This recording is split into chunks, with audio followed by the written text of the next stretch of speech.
Usa ka pagtuo, usa ka tingog, usa ka katawhan.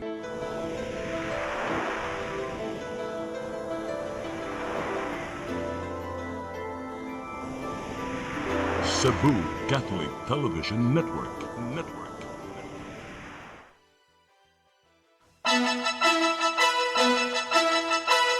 Uluhan sa mga balita sa Sayri 47. Cebu South Bus Terminal. Siradaan karong sinulog Grand Parade sa Enero 18. Send off sa Dulan City Mill ka mga pulis, sundalo ug uban pa nga mobantay sa sinulog 2026. Gipahigayon kaganihang bunta. PRO 7 Miklaro. Way nagpabuto og armas sa pagsugat sa tuig 2026. Konsehal sa barangay Sawang Kalero ning Dakbayan sa Sugbo. Gipusil patay. Sugbo, Kabisayan ug Mindanao, Pilipinas ug katawhan kutos maabot sa tong Sibya sa tibuok kalibutan maayong hapon. Live kita karon sa CCTN Channel 47 ug kini ang tulumanon sa nag-unang kasayuran nga angay natong masayran. Ako si Dennis Tabar. Tulumanon sa patas ng mga balita ug opinyon. Ako si Danica Caballes. Kini ang Sayri 47.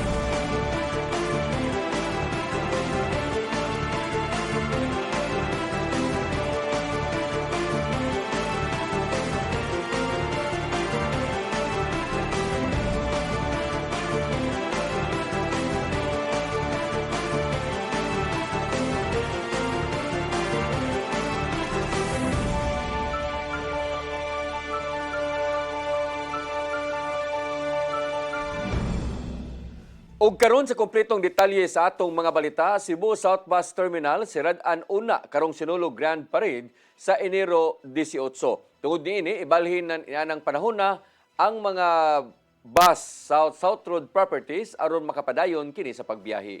Ang kasayuran ihatod ni Gian Navarro.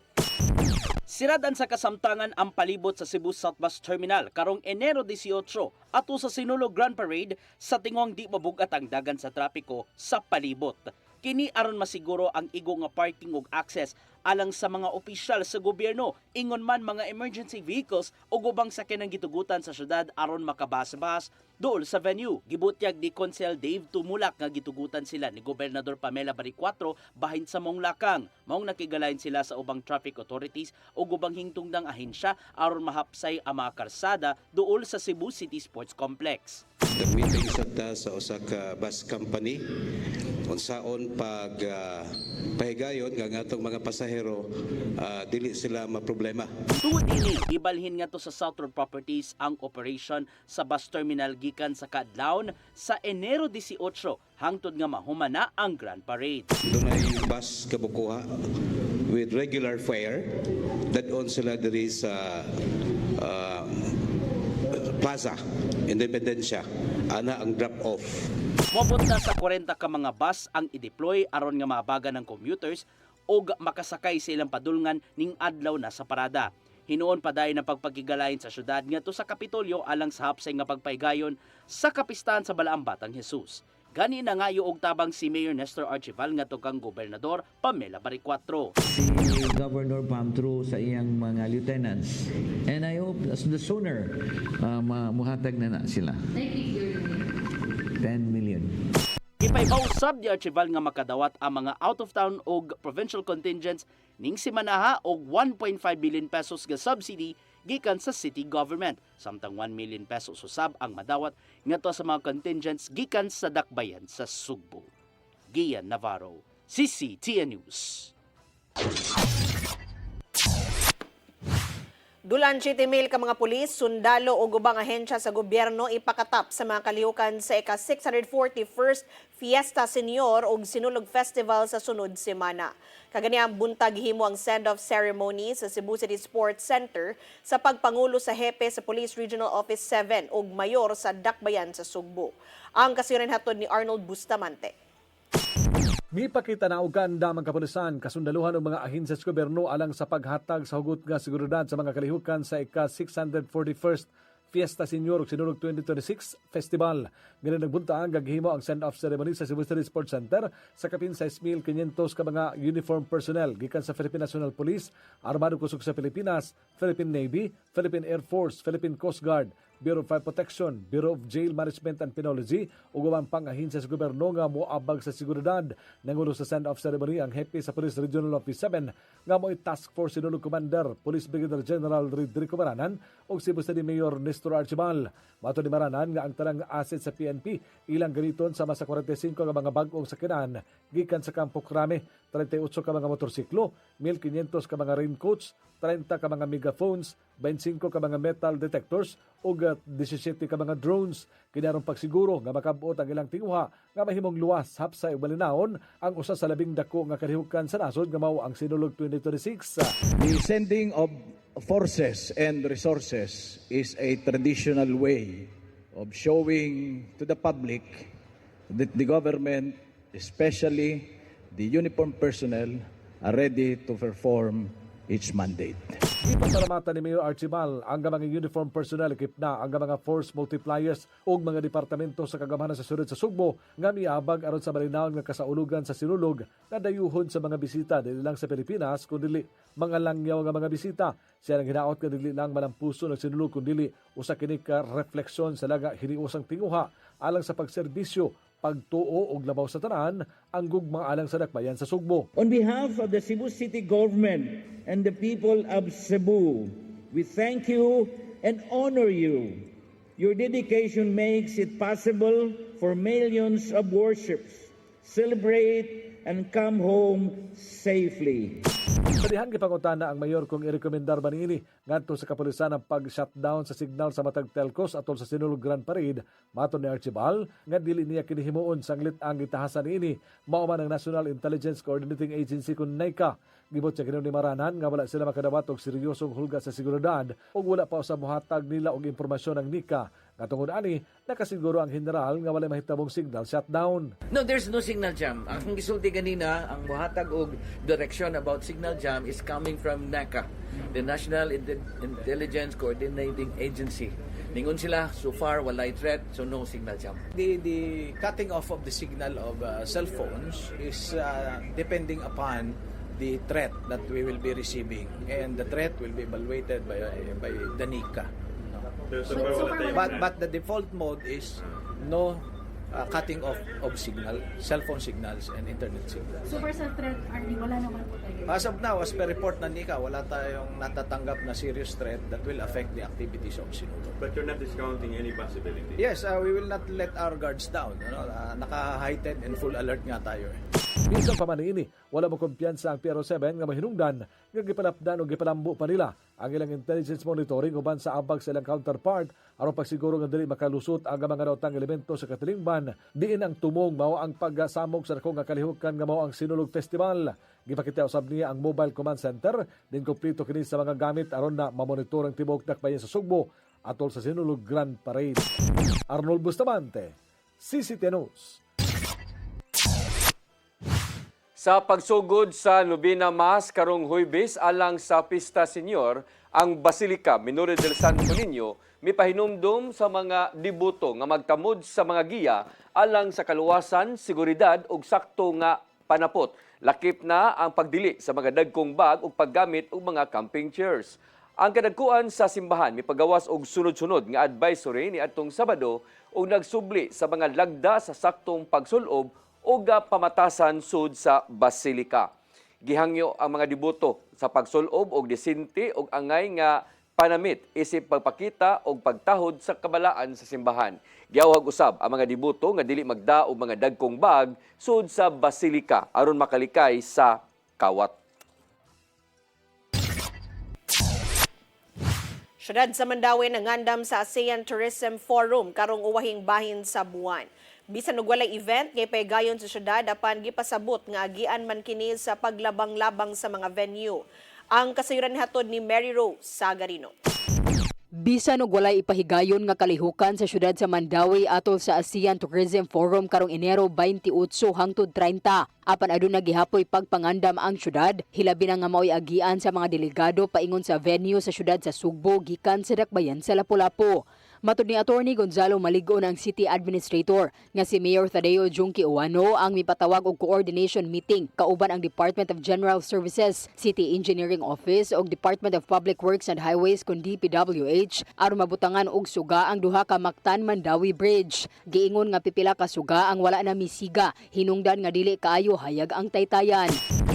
Usa sayang gusto gyud ma-push nga mahayagan nagtarong ang bridge, ang Fernan ug ang First Bridge. Actually, nisulat na ang city ana last year pa sa bridge board o sa engineering until na wala man niya. Mo to yung girace nga nagianan ra bata sa ASEAN o niya, no? Although wala event sa Mandawi pero magagagi man ang mga staff o asa. Matud ni Maligon nga mipasalig ang DPWH nga mo-install sa suga sunod semana. Ang mga dan ubos sa duha ka tulay ang nabutangan na usab og dugang suga sa syudad miaging tuig pa sa paglingkod ni Uwano sa katungdanan. Gawa sa pag-install sa suga sa bridge, gihangyo usab sa syudad ang DPWH nga ayuhon ang lubak-lubak nga dan sa UN Avenue tungod ila man ang jurisdiksyon. Iya po itong ipangutana itong asphalting diya sa kanagyapong corner sa Maayo, di ba? Magdi manatarong ang pan diya. Oo, usa sa na siyang push gapon kay kung pwede pala ang city na lang, but that's a national road manggod. Gatusan ka delegado lakip ang mga tourism secretaries ug senior executives gikan sa ASEAN member countries ang gilauman nga motambong sa Tourism Forum nga adunay nagkadaiyang hisgutan lakip ang pagpakigalayon sa pagpromote sa nagkadaiyang mga tourism destinations. Mary Rose Sagarino, CCTN News. Nagpakisayod ang Cebu Provincial Government sa mga suliran sa managlahing habig labot sa pagpalarga sa 600 ka mga pagpadagan sa 600 ka mga electronic vehicle nga mga taxis dinhi sa Sugbo. Atol kini sa gihimong stakeholders consultation sa Kapitolyo nga gitambungan sa mga taxi operators, mga nahingtungdang ahensya o guban pang mga opisyal. Buot nila ni Gobernador Pamela Baric 4 ug LTF RV7 nga mahanay ang tanan nga mga nahisgutang problema bahin sa Provisional Authority ngadto sa EV taxi operators. Apan mipasalig si Baric 4 nga himuong makiangayon ang tanan nga mga desisyon nga makabot kalabot niini. Daan na nga gikabalakan sa gobernador ang deployment sa gatusan ka mga bag-ong taxi gumikan kay makaapekto kini sa panginabuhian sa uban nga mga drivers. Transportation is of vital importance. Kay this involves the general welfare of the people. So, doon kayo na sa among kasing-kasing ang transportation. Mosunod, PRO7 mi klaro, way nagpabuto og armas sa pagsugat sa tuig 2026. Kana og daghan pa mga balita sa pagbalik sa Sayri 47.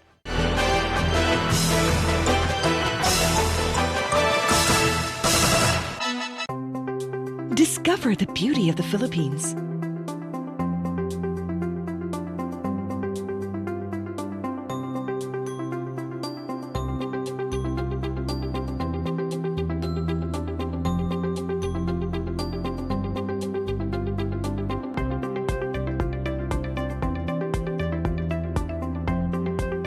With Philippine Airlines, the country's flag carrier.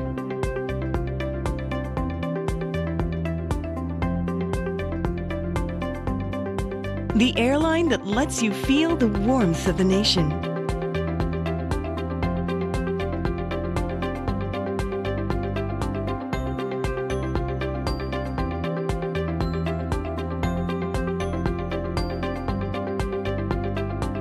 Mabuhay!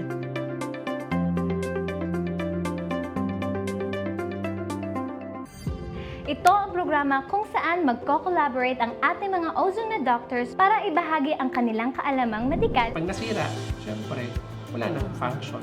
Yun ang doon pumapasok yung mga ano yung action ng ozone therapy. The blood carries that oxygen. Matag episode, among ipaambit ninyo ang mga healing testimonies. Hindi na ako makapagtrabaho, hindi na ako wala na, kaiga na lang ako. Dahil sa ozone therapy, gumaling ako. This is your path to a new start. Ozone Med Wellness Clinic New Start. Mapapanood every Saturday 8 to 9 a.m. Og ang replay airing matag Miyerkules 1:00 hangtod 2:00 sa hapon. Dinhi lang sa CCTN Channel 47.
Na-late ko.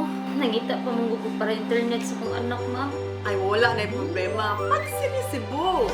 Sinisibo! Sinisibo! For your internet connection. For the signal of our cable TV.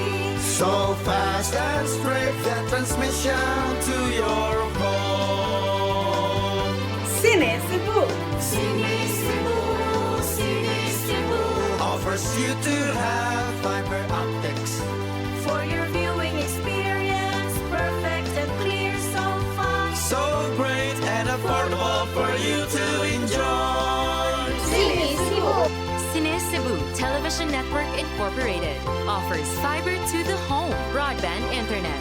Bundled with fiber to the home cable TV connection. Cine Cebu Television Network Incorporated with its operation in Metro Cebu and the whole province of Cebu soon. And affordable for you to enjoy. Sinisibo!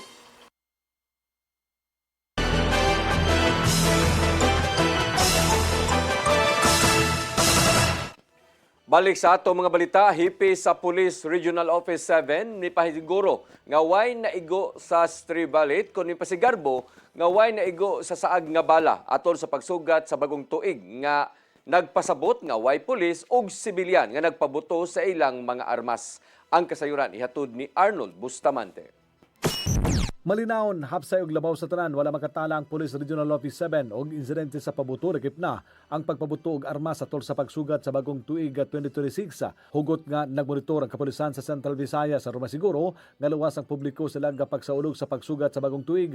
Ang malinawon og hapsay nga selebrasyon sabay kini sa balay hunong kapag pahimangno sa katawhan nga dali mo gamit sa mga illegal nga pabuto nga gipamaligya sa kadalanan. Amo nga mga pabuto naghatag dako nga risgo sa kinabuhi sa mga mogamit ini. Mahinungdan nga ang kapulisan pakusga ng ilang police visibility o pakigalayon sa matag local government units. Bisan pa man nga sa miaging mga simana, nakadawat og report ang Pero 7 na dunay fireworks-related injury sa panggihunagway kini sa kapulisan nga isolated ug wala ni makaapekto sa kanitibuk ang kahusay kalinaw sa Rehiyon 7. Gikan Disyembre 31, 2025 kadto na sa Enero 1, 2026, gikalipay sa general nga wala sila makadawat og report nga dunay insidente sa indiscriminate firing ug wala sa mabiktima sa stray bullet. Una na nga mipagawas og kamanduan si Police Lieutenant General Jose Melencio Nartatis Jr. sa tanang unit sa Kapulisan Tibok Pilipinas nga hingusgan ang pagpatrolya, police visibility dungan sa panawagan nga likayan ang pagpabuto gamit ang armas. Kung adunay mosupak og masakpan nga naghimo nini, dunay dako nga kaso nga ipasaka og kung pulis ang naghimo nini, dismisa sa serbisyo ang sangputan. However, I am very pleased that after the Christmas festivities and New Year's celebration, not even a single policeman or no policeman have been involved in indiscriminate firing and yung pag-iinom sa mga police station. So, I commend all the personnel of Pro 7 for towing the line. Walang nabiktima sa paputok? Wala tayong nabiktima sa stray bullet incident. Although meron tayo, very minimal yung sa firecrackers. Wala tayong namatay. Zero death tayo for this 2025 New Year's celebration. Arnold Bustamante, CCTV News. Mayor Nestor Archival mohimog investigasyon bahin sa nitabong pagsikop sa mga kawani ngadto sa tindero og tubig sa Plaza Sugbo. Gihangop hinuon niya ang sugyot sa kaubanan nga isaka ngadto sa Commission on Human Rights ang maong reklamo. Ang kasiran hato ni Gian Navarro. Nahimong sumsuman sa publiko ang pagdakop sa masakop sa Cebu City Probe ngadto sa katindero og tubig sa palibot sa City Hall o mas nailham Plaza Sugbo.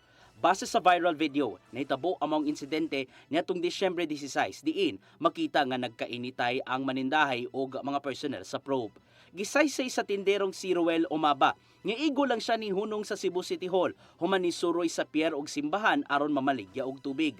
Human nga nanawag na to siyang kapikas, kalit siyang giduol sa masakop sa probe o gilabni ang iyang mga baligya, gumikan lang sa gihimong kalapasan. Gitataw ni Umaba nga nasayod silang dili mahimo makabaligya sa City Hall kay nasayod naman siya nga bawal kini ubos sa City Ordinance number 2686. Apan gikatingalahan niya ang binuhatan sa mga taga-probe.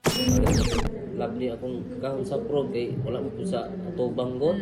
Okay ra gi atubang nako kay makabalo ko nga maka-storage lang nako kalit mo nagkuha kay in comparison na nawag mo po ni natingala kung anong lanasay nabugat sa tuloyo. Kaya mo to nga, apitin sa baan na mo. Human nakabalita sa mong gidangatan, gikasagmuyo kini ni Konsehal Pastor June Alcover kay matod pa nang hinubra ang mga kawani sa City Hall ngadto sa mga kabus nga nagnegosyo. Milo sa dinunog investigasyon si Mayor Nestor Archival bahin sa mong viral video. Nangayon na siya og report gikan sa probe head aron mapasabot ang mong issue sulod sa 24 oras. Dungan kini sa gipatumang maximum tolerance ngadto sa tanan. Memo ang head sa kanang probe na si Ronnie Makiling paghatag og report within 24 hours. I-submit niya nato ugma and after the submission ang kode sa atong city government mo investigate ugma Wednesday sa buntag. Tinuon apli si Archival sa lakang ni Konsehal Arcobel nga isaka ngadto sa Commission on Human Rights among reklamo alang kini sa posibleng intervention ngadto sa manindahay. Thank you, General Arcobel. Thank you kayo sa imong gihimo. Gitato ni Archival nga igo lang nilang gipatuman ng ordinansa nga nagdili sa pagpamaligya duol sa City Hall tungod sa daghang reklamong ilang nadawat. Sama na lang sa kahugaw sa palibot tungod sa mga basura ug pagka-agresibo sa mga makilinimos. Gian Navarro, CCTV News. Pirmado na ni Presidente Ferdinand Bongbong Marcos Jr. ang General Appropriations Act alang sa tuig 2026 nga nagasud og 6.793 trillion pesos nga national budget. Gihimo ang seremonya sa pagpirma karong adlaw didto sa Malacañang human sa makuti nga pakisusi sa Executive Department. Matod ni Marcos Jr. nga pinasubay ang pondo sa medium ug long-term development plans sa administrasyon alang sa kayuhan sa katawhan. Apan givito niya ang 92.5 billion pesos nga unprogrammed allocations nga una na nga gikabalakan sa uban nga mga magbabalaod. Gitahasan ni Marcos Jr. ang mga hingtungdang departamento nga magbaton og sakto nga fiscal management alang sa way puas nga serbisyo ngadto sa katawhan.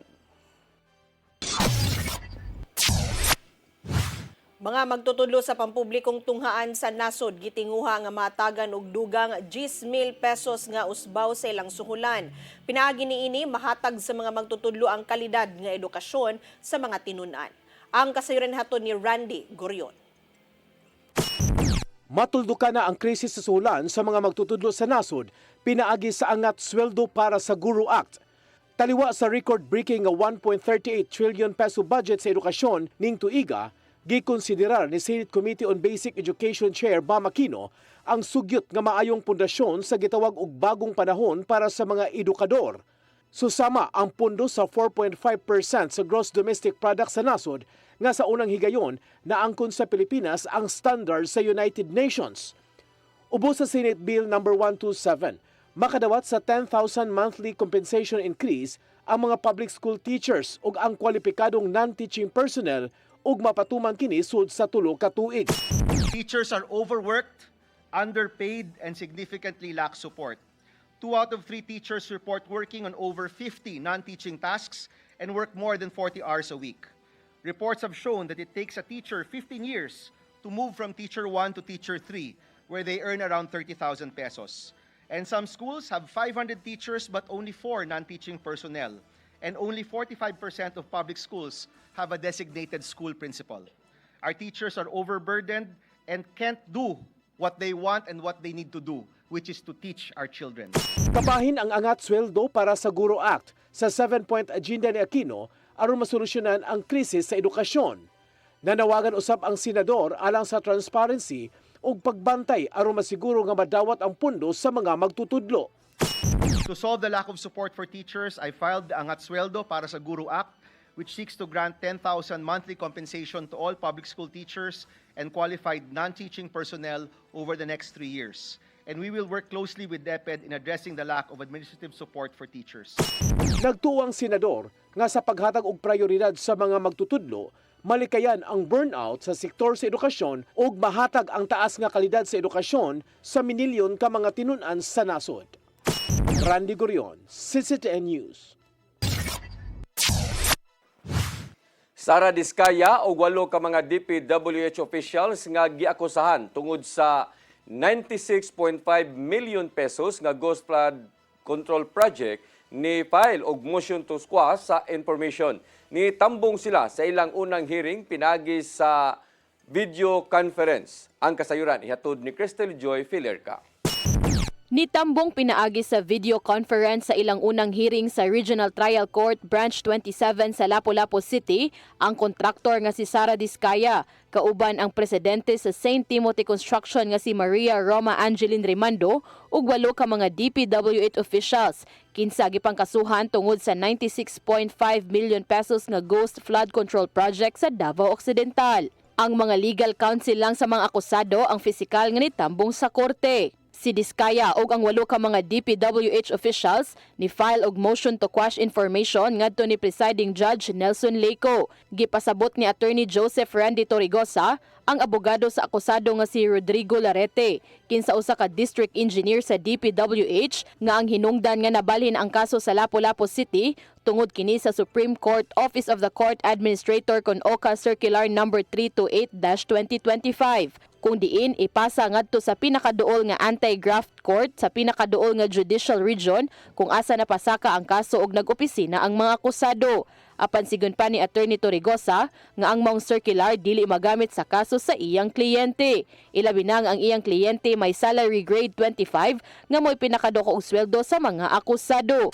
Contending that circular of the Supreme Court ordering the transfer, that rule which says that the RTC should be the RTC in the judicial region other than the judicial region where the accused is holding office does not apply, because that provision and that circular specifically apply only if the accused public official is high ranking, meaning with salary grade 27 or and higher.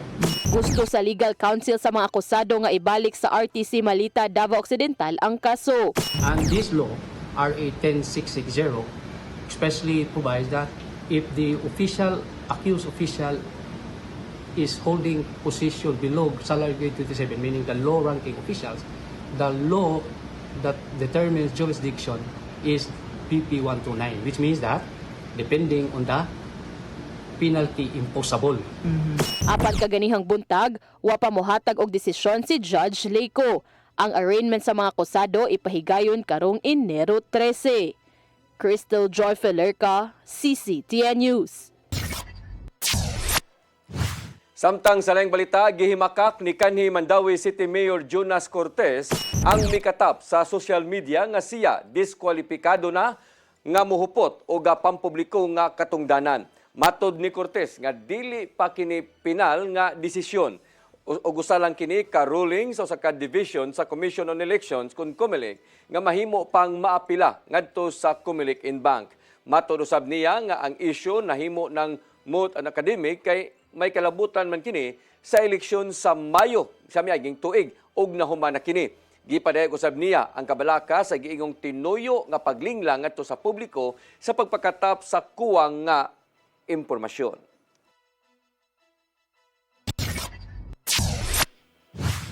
Dugang siyam ka mga pamilya nga biktima sa Bagyong Tino ang gikatakdang ibalhin sa Bayanihan Village sa Barangay Gizo sa siyudad sa Mandawi karong Huwebes. Sila gikan sa Barangay Tingob.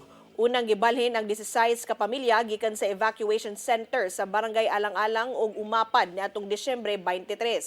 Sila ang mga survivor sa Bagyong Tino nga mawad-an og panimalay sa Mandawi niadtong Nobyembre 4. Gibalhin sila sa modular homes nga gitukod sa Department of Human Settlements and Urban Development. Gipasabot sa syudad ang hinungdan sa pag-anam-anam sa pag-transfer. Out of 50, gibay batch lang kay seb-seb namong siya clustering sa meter sa pagkuan. Kurente ba, di ba, magkuan man, mag-submeter. So, mas easier magod kay imong i-batch by 9.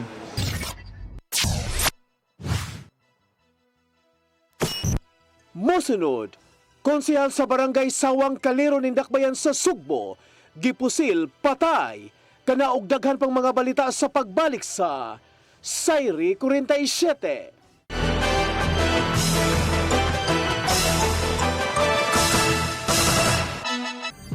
Ito ang programa kung saan magko-collaborate ang ating mga ozone na doctors para ibahagi ang kanilang kaalamang medikal. Pag nasira, syempre, wala nang function. Yun ang, doon pumapasok yung mga, yung action ng ozone therapy. The blood carries that oxygen. Matag episode, among ipaambit ninyo ang mga healing testimonies. Hindi na ako makapagtrabaho, hindi na ako, wala na, kaiga na lang ako.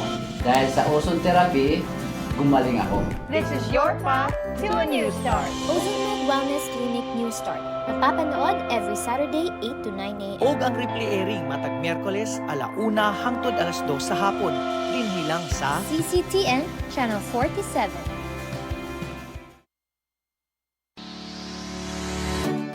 Looking for the best internet deals in Negros Oriental? Field Products Negros is here to bring you fast, reliable, and affordable internet with plans made just for you.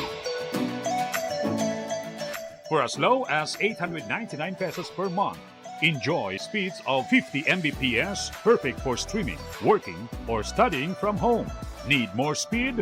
No problem. Get 100 Mbps for just 1,199 pesos. 150 Mbps for only 1,499 pesos, or our fastest plan, 400 Mbps for just 2,399 pesos per month. Plus, you can add over 100 cable TV channels to your internet plan for just an additional 100 pesos per month. That's entertainment and lightning fast internet all in one. Enjoy no installation fees and start today with a 1,000 peso customer deposit. Call us now or visit our website to sign up with the Phil Products Negros. You get internet that's affordable, reliable, and local. Phil Products Negros, bringing you closer, faster.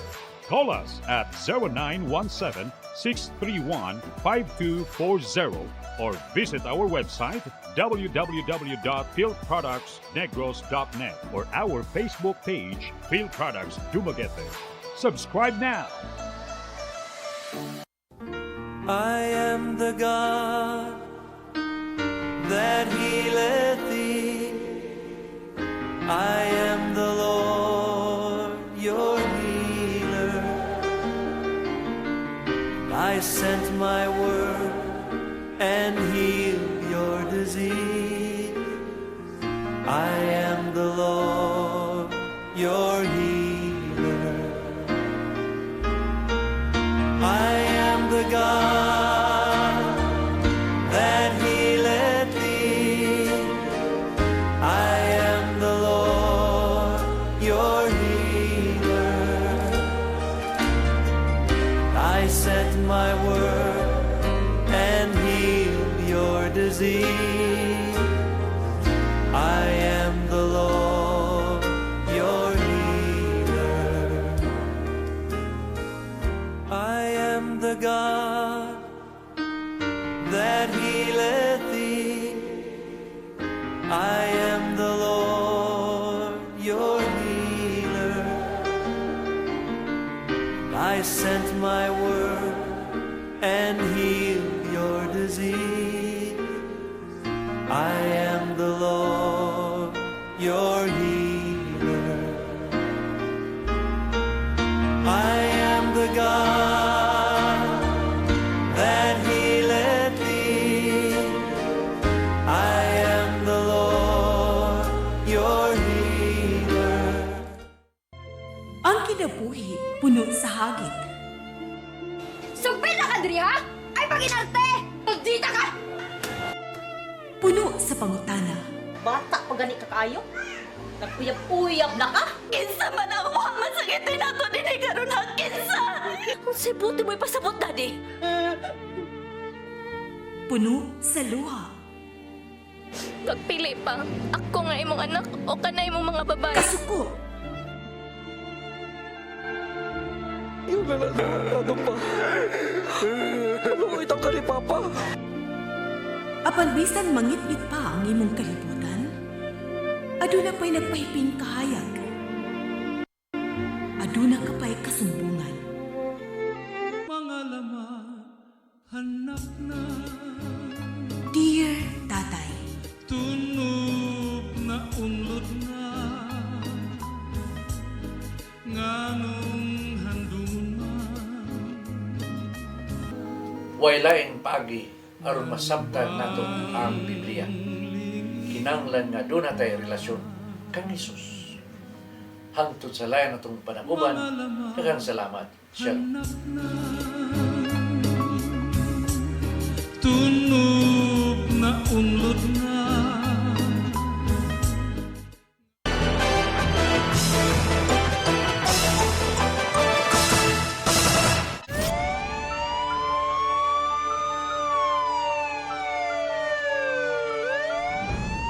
Balik sa atong mga balita, 50 ka mga Korean nationals ug 15 ka mga crew na rescue human nabuslot ang gisakyang motorbangka sa kadagatan sa Lapu-Lapu City kagahapon adlaw. Ang kasayuran ihatod ni Crystal Joy Filerca. Na-rescue og ana-ana sa luwas nga kahimtang ang 50 ka mga Korean nationals ug 15 ka mga crew sa MBCA Black Pearl human sila makasinati og pagkaaberya sa makina sa ilang gisakyang motorbangka og nabuslot kagahapong adlaw. Ang maong motorbangka nanukad sa Maribago Wharf ug padung unta kini sa San Vicente o Lango Island.